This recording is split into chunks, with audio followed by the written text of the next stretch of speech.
Breaking right now, more speculation about the marriage of Prince Harry and Meghan Markle.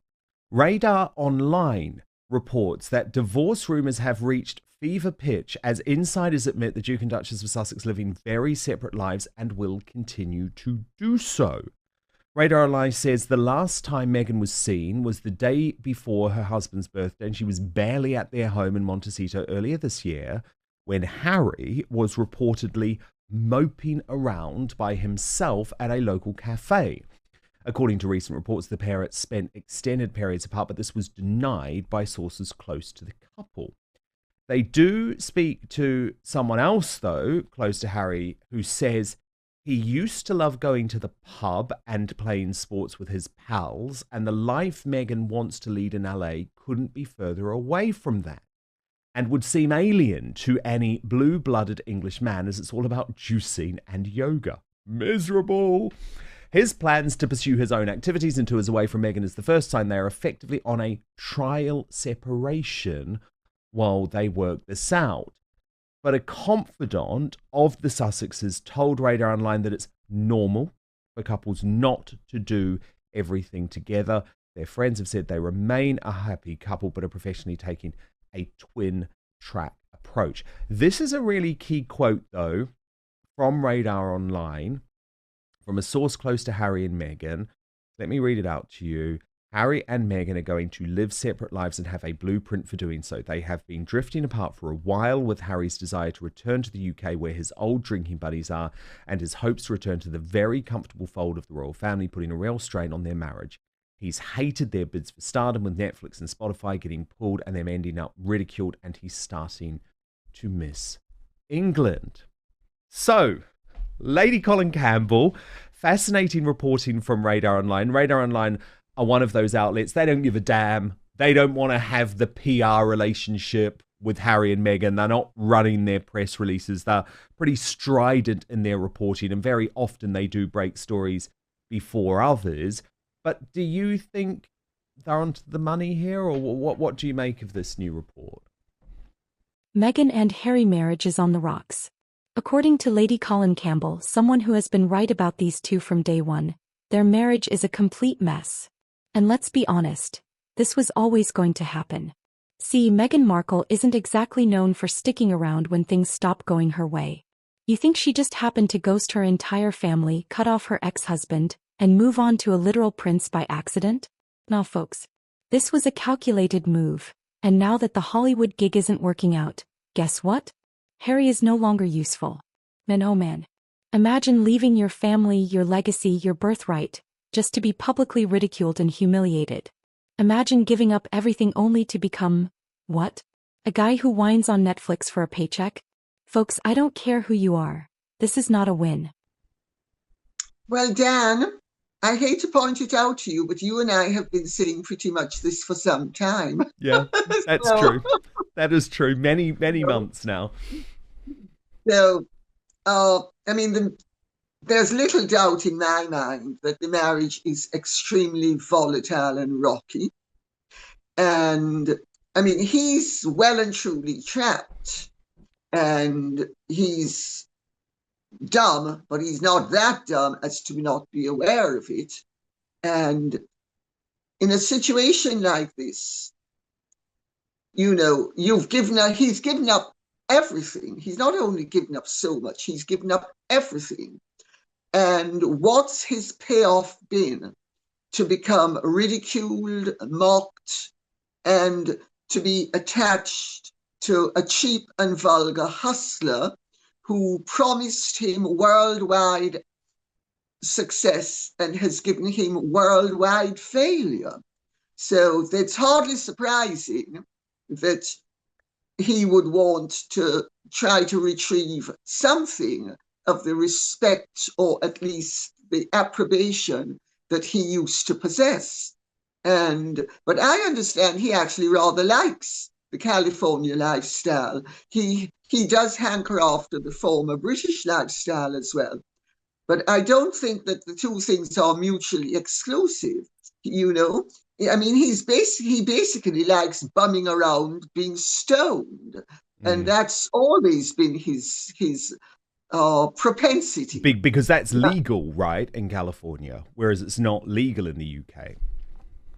But if you recall, in Spare, he made it absolutely clear that illegality aside, he spent most of his time at not caught, floating around by the ceilings, high as a kite.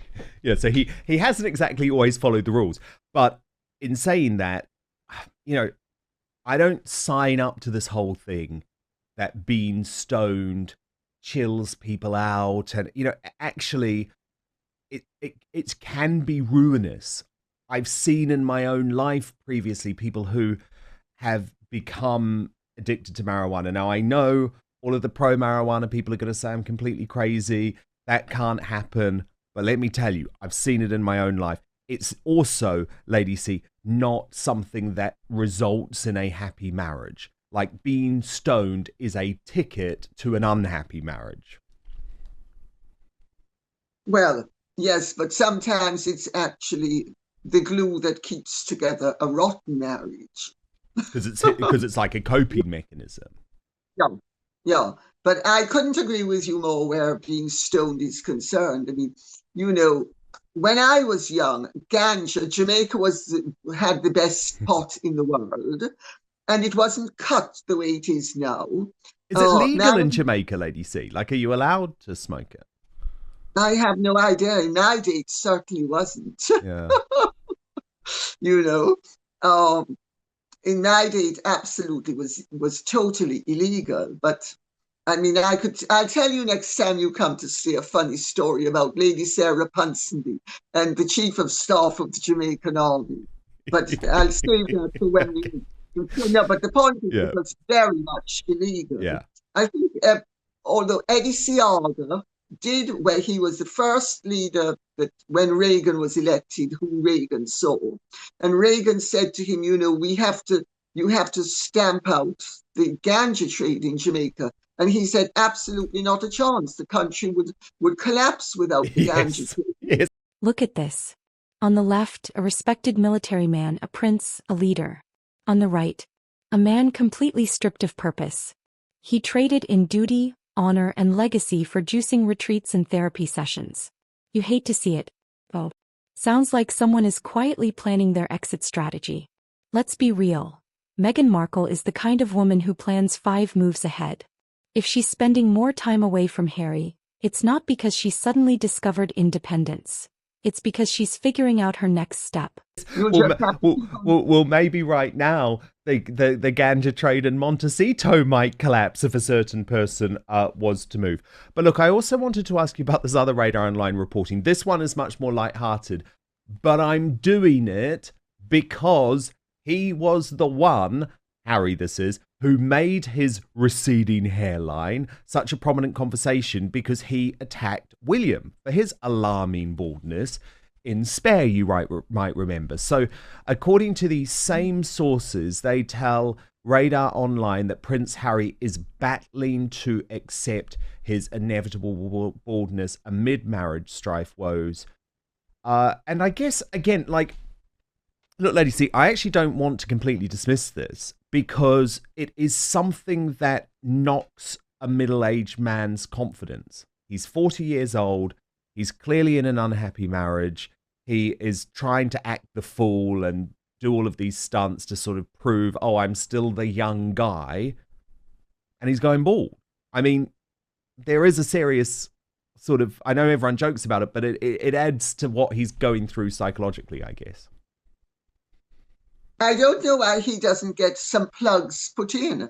You know, I think he really ought to. I mean, he hopefully has enough hair at the back of his head that he could do it. And the way he's balding, he's balding by thinning. So he's thinning with his hairline still intact. I think he ought to do that. He should.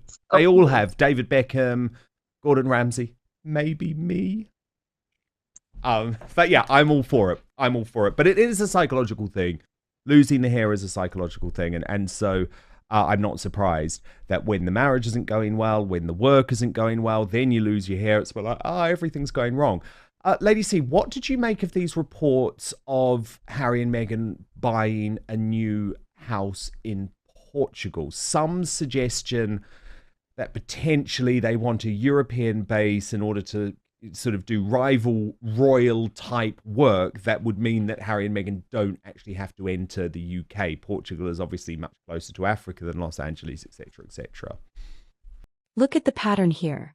Meghan isn't exactly sticking by Harry's side as his public reputation goes up in flames. Why? Because she's distancing herself. She knows that being attached to a failing brand means she'll sink too. So let's talk about what Harry's life looks like now. According to sources, he's miserable, isolated, and completely out of place in Meghan's world. His old life. Beer sports brotherhood. His new life. Juicing, yoga, and Hollywood events full of people who don't actually respect him. Show clip of Harry awkwardly standing around at a Hollywood event, looking out of place. Well, Dan, you know, George Clooney and Amal Clooney were supposed to be buying a house in Portugal as well, because, of course, Jack Brooks' bank, who worked with Casa Amigos, which is George Clooney's company, they were helping him out because he does real estate development in Portugal. And it's the oldest trick in the book. Colin Tennant very successfully gave Princess Margaret land on Mustique and then actually built her a house. And that helped to make Mustique into what it became. Well, this is a sort of, I think, a version of this to help out Jack and Eugenie, and get them some publicity. Also, there could be financial reasons for doing it. I'd have to see the house before I believe it, because remember, the timing of all of this is very convenient.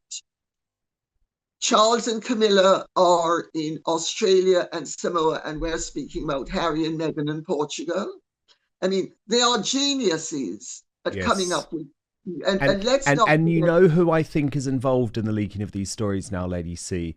Bryony Gordon. Because Richard Eden at the Daily Mail, when he reported the story, made a particular effort to reference Bryony Gordon. Now, for people who haven't heard of Bryony Gordon, she's a ghastly columnist who was at the Daily Telegraph as the sort of friend of Harry and Meghan. And the Daily Mail have specifically hired this woman because for some God unknown reason, they're desperate to get Harry and Meghan back on side, even though Harry is dragging their ass through court. And Richard Eden wrote Bryony Gordon very clearly into his story about Portugal, and it just made me think, okay, so clearly Bryony Gordon is now helping the Daily Mail in terms of confirmation of stories and that sort of thing. So they clearly wanted this out there. They wanted to steal the attention as per. They not only want to steal the attention, but Dan, I mean, you will know, you worked for the Mail. They're very craven, and they are trying to settle their case with Harry. Yes. And Harry is trying to settle his case with them and with News Group.